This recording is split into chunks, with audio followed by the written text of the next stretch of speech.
Today we will learn lesson 5, and that is Eidgah festival of Eid. Children, you might have heard the name of Munshi Premchand.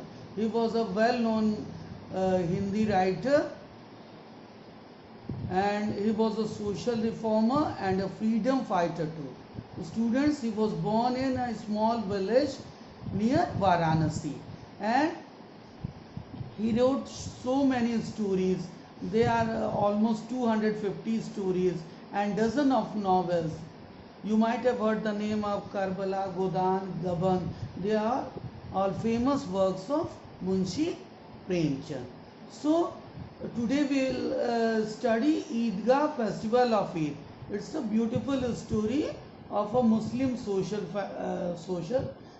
in which a small child Hamid is the central figure or central character of the story, and Munshi Premchand has created beautiful relationship between his granny and this small child, and I hope that you will like this story. Okay, so now start from here. A full 30 days after Ramadan comes Eid. Children, you might have heard the famous festival or an important festival of the Muslim community, that is Eid, and it comes in the month of Ramadan, and that is after 30 days this festival arrives. How wonderful and beautiful is the morning of Eid. The author shows displays that the morning of Eid is beautiful for each and every Muslim. The trees look greener, the field more festive.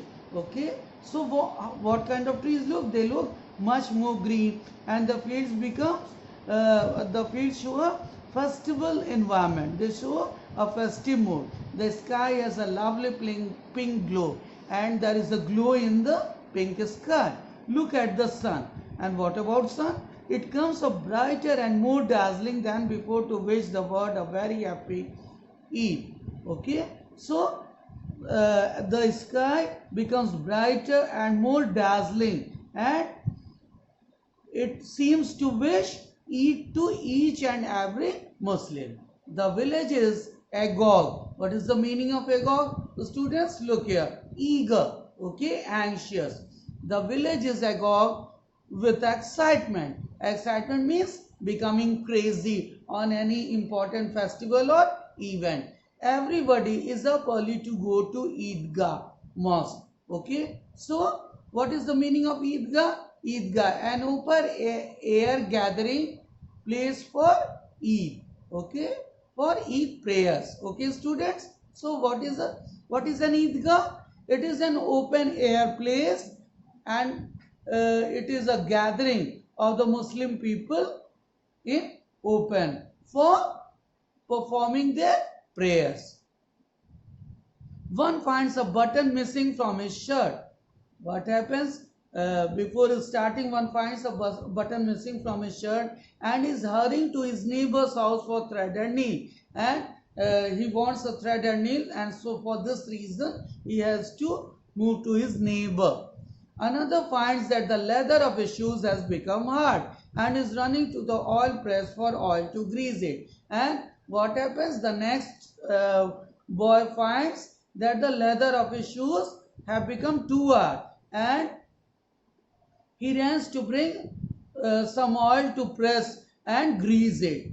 They are dumping fodder before their oxen. Dumping, that means throwing. Fodder, that means a food for cattle. And what some people are, they are dumping fodder or giving food to the cattle, to the oxen, because by the time they get back from the Eidgah, because when they will return back from the Eidgah, or after they will come back after performing their prayers, it might be late afternoon, so it will be very late for the animals.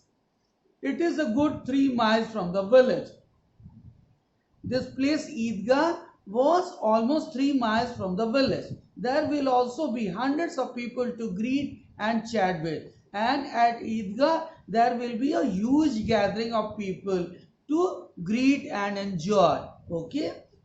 And have a lots of discussion. They would certainly not be finished before midday.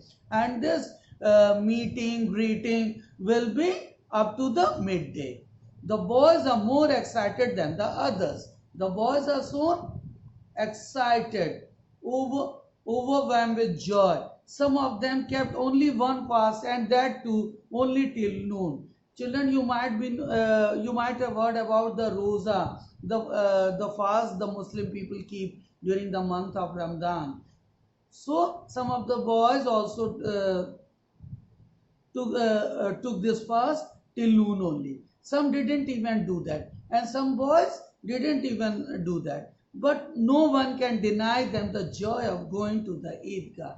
But each and everybody was joyful and was sharing joy to go to Eidgah. Fasting is the grown-ups and the aged. And what they are talking that keeping fast is the task of grown-up people or elderly people. For the boys, it is only the day of Eid. And for children, the day of Eid is the day of celebration only. They have been talking about it all the time. And about this particular day, these children have been talking the whole time. At long last, the day has come. Finally, the day has appeared or arrived. And now they are impatient. Impatient, that means it was difficult to keep patience with people for not hurrying up, and everybody was making a great hurry. They have no concern with things that have to be done, and they were not bothered for whatever task has to be done. They are not bothered whether or not there is enough milk or sugar for the vermicelli pudding. Vermicelli, that is a very special dish which we call semai in Hindi also, and that is a pudding, that is sweet dish these Muslim community people prepare. So nobody is bothered whether there is sufficient milk or sugar in the home for vermicelli pudding. All they want is to eat the pudding, and everybody wants only to eat the pudding. Their pockets bulge with coins like the stomach of the pot-bellied Kubeir. The collection of the coins, the money they made the whole month, seemed that their pocket was like a Kubeir. Kubeir, you might have heard the name of Kubeir. He was a Hindu god and he was a god of wealth. So it is told here also the Hindu god of wealth. So who was Kubeir? Kubeir was the Hindu god of wealth. And the pocket seemed to be the stomach of Kubeir. They are forever taking the treasure out of their pockets. And these children are taking the treasure that is wealth, that is the money they have collected, the coins they have collected in the pockets, counting and recounting. And they are counting and again they are making recounting for the coins before putting it back in their pockets. Mahmood counts 1, 2, 10, 12. He has 12 pies, Mohsin has. Okay, so one counts 1, 2 to 10, 12. Mohsin has 1, 2, 3, 8, 9, 15 pies. Out of this countless hoard, they will buy countless things. And from this countless money, they will buy their desired toys, sweets, paper pipes, rubber balls, and much else. The happiest of the boys is Hamid. Now, students, we'll discuss Hamid, who is the central figure of the story. You can say he is the central character, Hamid. He is only 4. He is a 4 years of old boy, poorly dressed, and he is shabbily dressed. His dress was very dirty, thin and famished looking. What is the meaning of famished, students? You look at the word bank here. Famished, that is extremely hungry. The boy Hamid was extremely hungry. His father died last year of cholera. So students, he was a fatherless child because his father died of cholera last year. Then his mother wasted away. Wasted away, come here. Wasted away, become weaker progressively. So after his father's death, his mother too became weak, and without anyone finding out what had ailed her, and nobody could know the reason or the cause that why she became ill. Ill, that means troubled or having problem with disease, that why she became diseased. She also died, and finally his mother also passed away. So students, he was an orphan child. Now Hamid sleeps in Granny's Amina's lap, and Amina was his granny who brings Hamid up and is happy as a lark. Lark is a bird you might have read earlier, and Hamid was as happy as a lark, like this bird in his granny Amina's arms. She tells him that his father has gone to earn money. And what she tells about his father? That he has gone to earn money and will return back with loads of silver. And he will bring loads of silver filled with sacks. And that this his mother has gone to Allah to get lovely gifts for him. And his mother too has gone to God to bring lovely gifts for this Hamid, for this child Hamid. This makes Hamid very happy. Hearing this or listening this, he becomes happy. It is great to live on hope. So it was a great joy for this child to live on hope or expectations. For a child, there is nothing like hope, because for a small child, there is nothing like hope. A child's imagination can turn a mustard seed into a mountain. So, a small child's imagination can make wonders. Okay, it can turn a small into a big ones. Hamid has no shoes on his feet. Okay, so students, look here. It is said that Hamid had no shoes on his feet. As you already know that he was a poor boy, the cap on his head is soiled and tattered. Now look at the meaning, soiled and tattered. That is dirty and torn.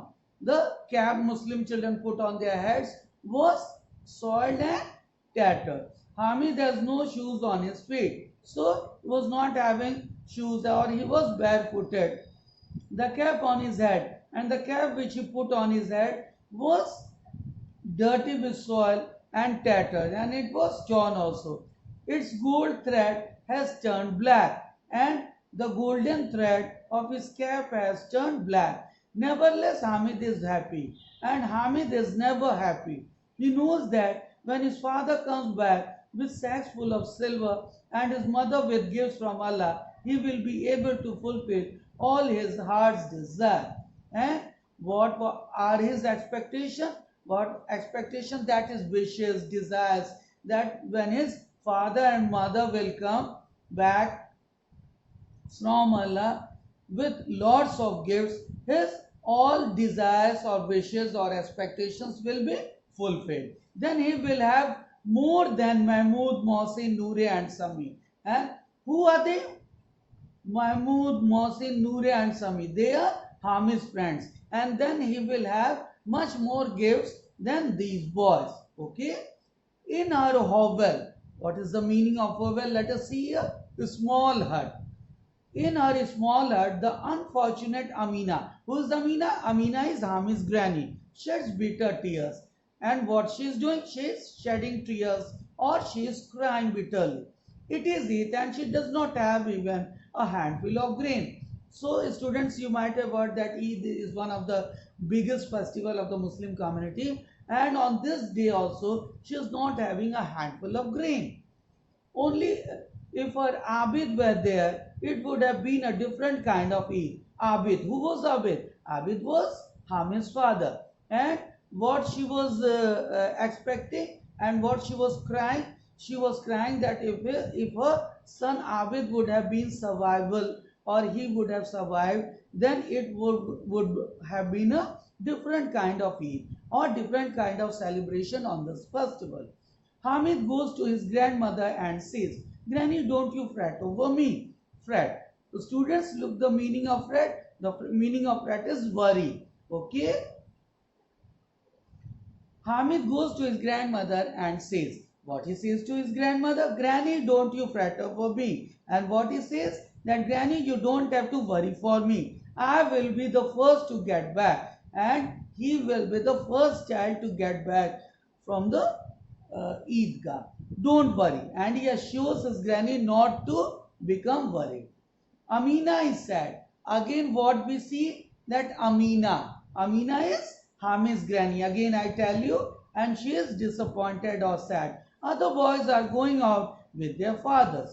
Since Hamid was an orphan child, he was having neither mother nor father, so he was going alone to the fair, and other boys were going with their fathers. She is the only father Hamid has, and Amina was playing the role of a father on behalf of his father, or on behalf of Hamid's father. Amina was playing the role of father. How can she let him go to the fair all by himself? So, students, how can she allow a small boy Hamid to go alone to the fair? What if he gets lost in the crowd? What would happen if he gets lost in the crowd? No, she must not lose a precious little soul. And what? She should send the child or not? She is facing a doubt, and she is panic or frightened that this little soul or this little child may get lost in the festival fair. How can he walk 3 miles? The students, can a small child walk 3 miles? Definitely not. He doesn't even have a pair of shoes, and in spite that he is not having a shoes. So it was much more and most difficult task for a small child to walk 3 miles. He will get blisters on his feet, blisters that they are injuries on legs, on foot which get burned, and he might get that blisters on his feet. If she went along with him, she could pick him up now and then. And if she went along with the child Hamid to the fair, she could have picked up the boy in her arms along with him. But then who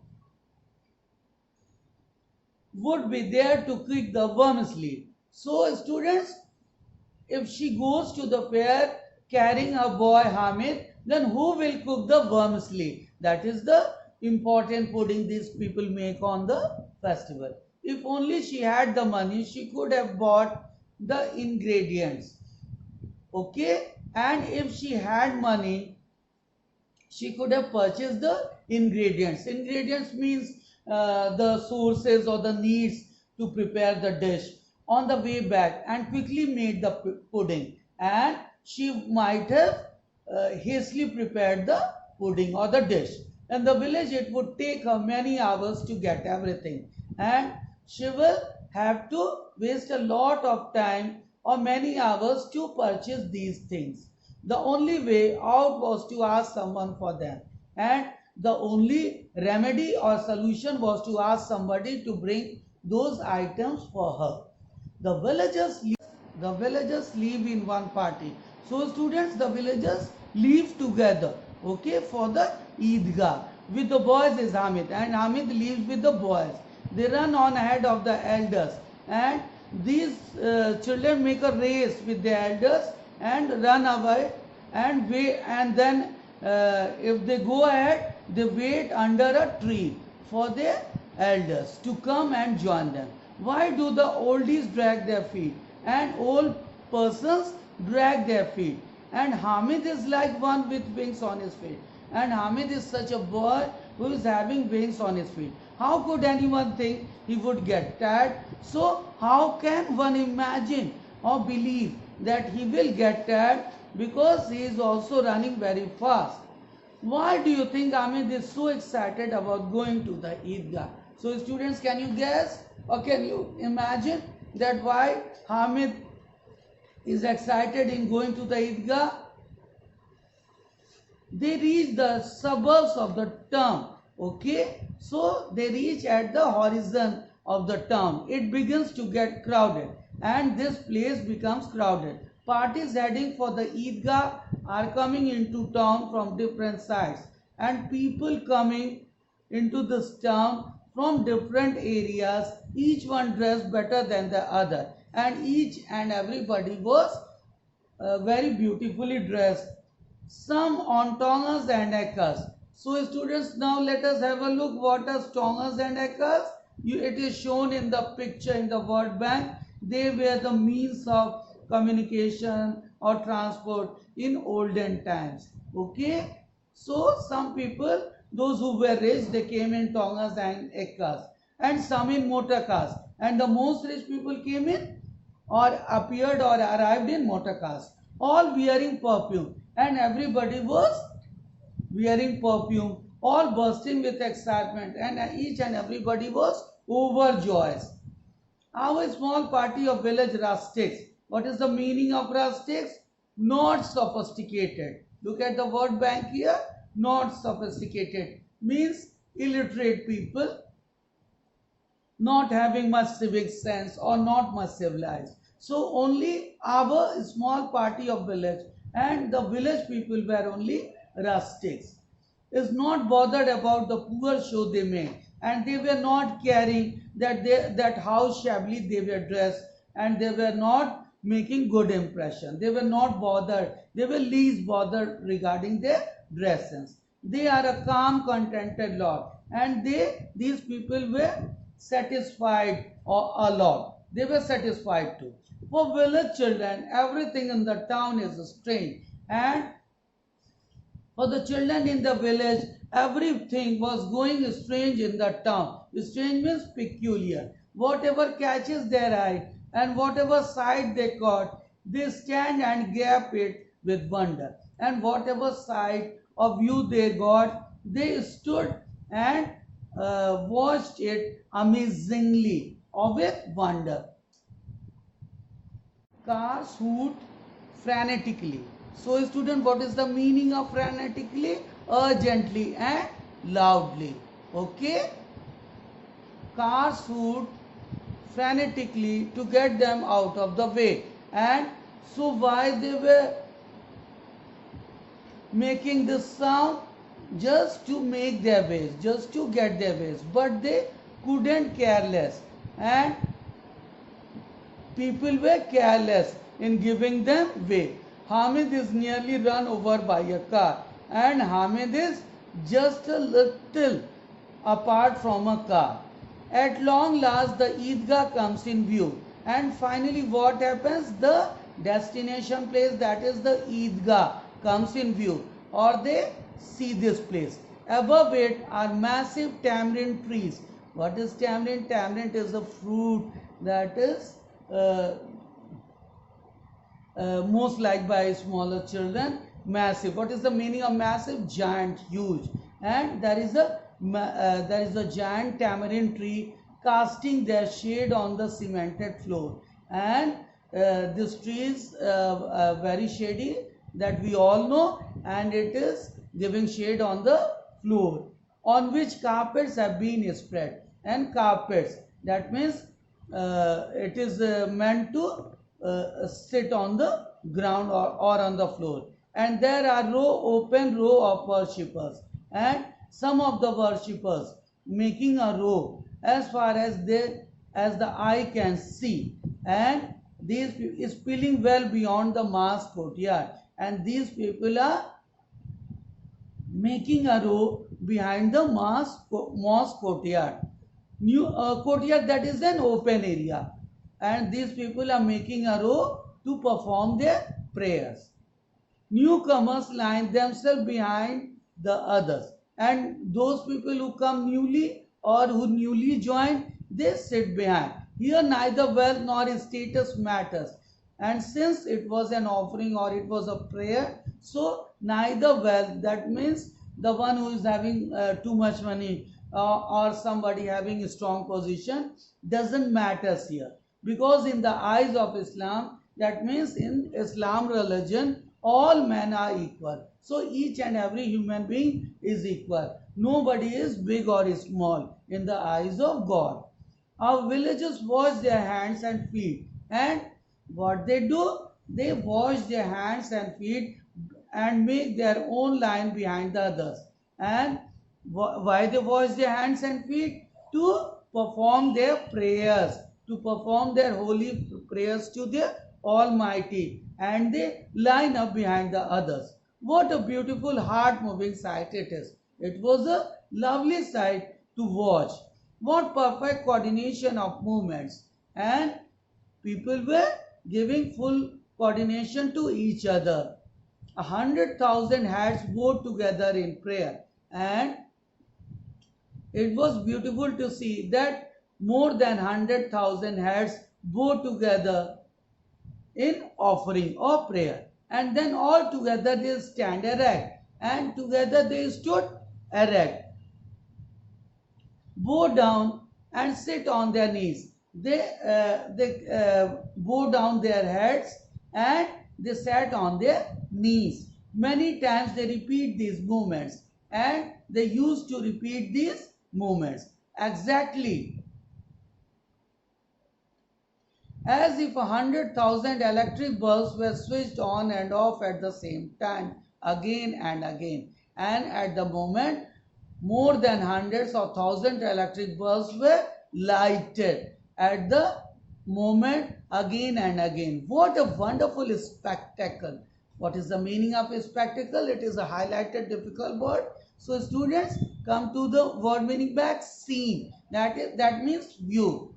What a wonderful spectacle it was. What a beautiful view it was. The prayer is over. Now students, the prayer was over. Men embrace each other. That means they hug each other. Okay? And they descend on the sweets and toy vendors.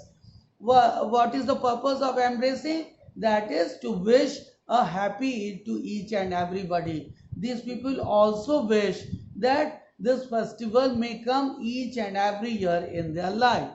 They descend on the street. Okay, that means they gather on the sweets and toy vendors. Vendors means grocers, sellers, and some gather around the toy grocers or vendors. Stores like an army moving to an assault. In the same manner, like an army moves to an assault. What is the meaning of assault? Physical attack. When an army moves for a physical attacks, in the same manner they gather on the streets, meat sellers and toy grocers. In this matter, the grown-up rustics is no less eager than the boys. And grown-up rustic means unsophisticated or uncivilized people. And in this matter, what happens? The uncivilized people are not less than these eager boys. Look, here is a swing. Students, you might have seen swing that is called merry-go-round in the fairs. Okay, so they used to enjoy this swing, pay a price and enjoy riding up to the heavens. And what was the price for riding in the heavens? For riding in the heavens was a single price, and they paid this price and enjoyed riding this merry-go-round. And then plumping down to the earth. Plumping means falling at high speed. And what happened? From this merry-go-round, they seem to be falling down to the earth. And there is the roundabout struck. Roundabout, that is merry-go-round. So students, what is the meaning of roundabout? Merry-go-round. And here is, and what was there? There was a merry-go-round strung with wooden elephants. And it was another kind of